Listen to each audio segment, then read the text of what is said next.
जय श्री राम दोस्तों, जय हनुमान। आज हनुमान जी की जयंती है और आज दिन है शनिवार का, तो जय शनिदेव, जय जय शनिदेव। आज हम जा रहे हैं हिमाचल का जो प्रसिद्ध शनिदेव का टेंपल है लंबड़ू में, जो कि हमीरपुर के पास में ही है।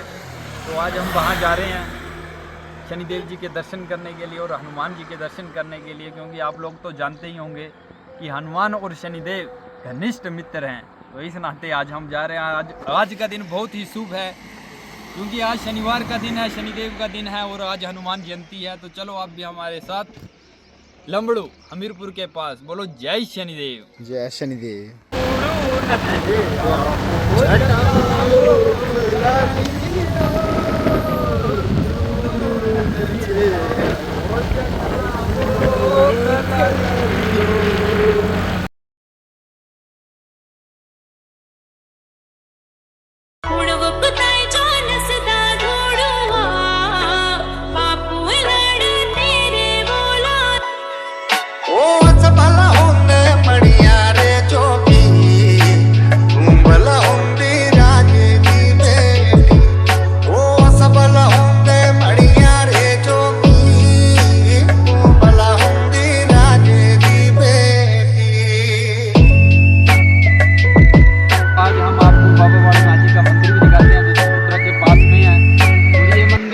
पौराणिक है। ऐसा बताया जाता है कि यहाँ बाबा बालकनाथ जी ने कुछ समय के लिए डेरा डाला था और आप पहाड़ियों में वो मंदिर देखेंगे। चलो हम आपको दिखाते हैं। चलो भाई साहब।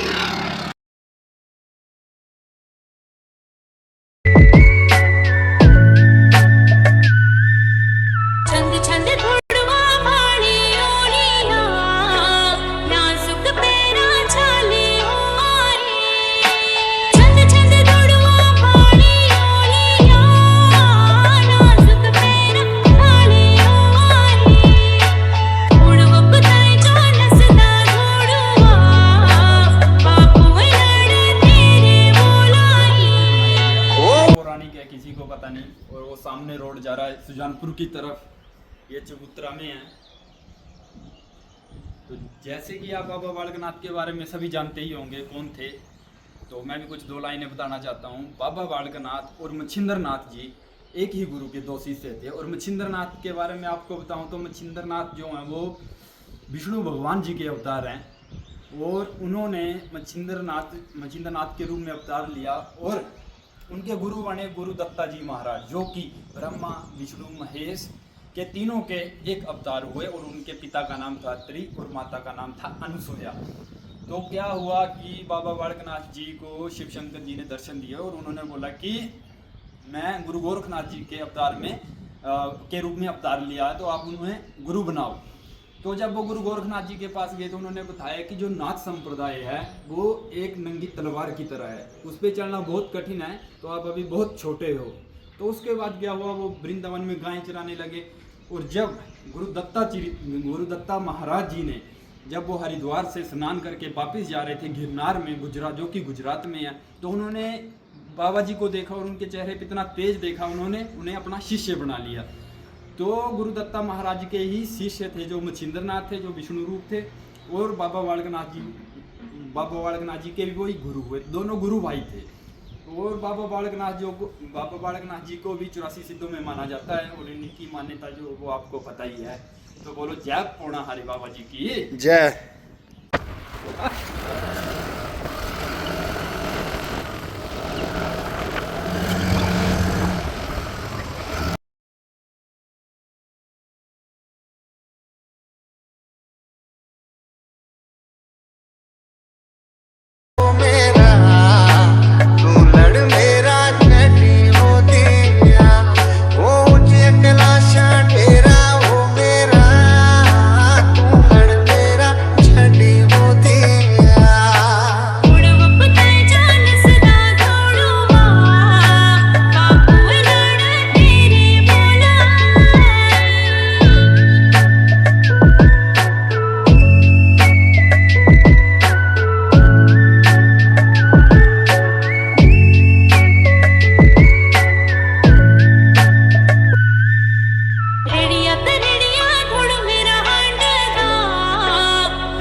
में शनिदेव जी की एक बहुत बड़ी मूर्ति है।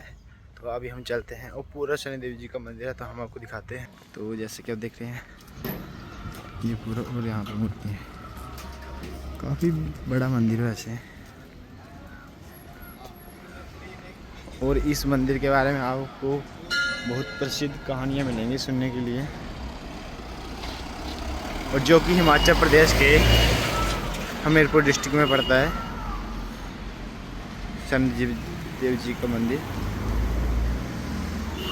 तो अभी हम ऊपर चलते हैं और तो अभी हम पहुंच चुके हैं शनिदेव जी के मंदिर में, जो कि लम्बू में है,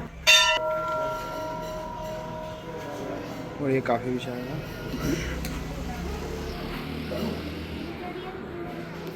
और यहाँ विष्णु जी के शनिदेव की ज्योत जगती है।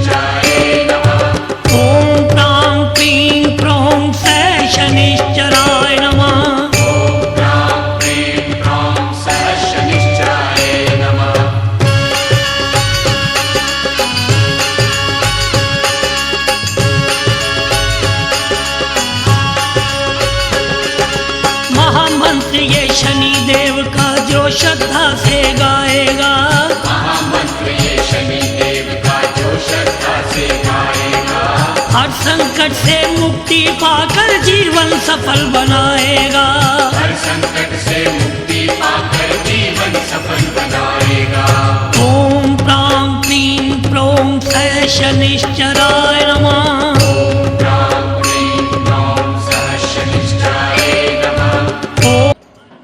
साथ में है भैरव बाबा और उनका वाहन, जो कि एक कुत्ता है, भैरव बाबा जी का वाहन।